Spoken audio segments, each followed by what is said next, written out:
আসসালামু আলাইকুম, মির স্টাডি হাউসে আপনাদের স্বাগতম। আজকের ভিডিওতে জানতে পারবেন নির্বাচন কমিশন সচিবালয়ে অফিস সহায়ক পদের পদোন্নতি রয়েছে কিনা।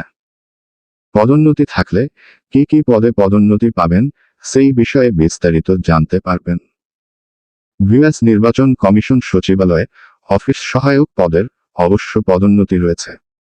আপনি যদি নির্বাচন কমিশন অফিস সহায়ক পদে ন্যূনতম 3 বছর সন্তোষজনকভাবে চাকরি সম্পূর্ণ করেন, তাহলে 3 বছর পর পদোন্নতি নীতিমালা অনুযায়ী অফিস সহায়ক পদ থেকে দপ্তরি পদে যেতে পারবেন। আবার যদি আপনি দপ্তরি পদে 5 বছর সন্তোষজনকভাবে চাকরি সম্পূর্ণ করেন, তাহলে দপ্তরি পদ থেকে পদোন্নতি পেয়ে অফিস সহকারী কাম মুদ্রাক্ষরিক পদে যেতে পারবেন। অথবা অফিস সহায়ক পদেই যদি আপনি 6 বছর সন্তোষজনকভাবে চাকরি সম্পূর্ণ করেন, তাহলে পদোন্নতি পেয়ে অফিস সহকারী কাম মুদ্রাক্ষরিক পদে যেতে পারবেন। আপনাদের আরও কিছু জানার থাকলে কমেন্ট করতে পারেন। পরবর্তী ভিডিওতে উচ্চমান সহকারী, স্টোর কিপার ও হিসাব সহকারী পদের পদোন্নতি নীতিমালা সম্পর্কে আলোচনা করব ইনশাআল্লাহ।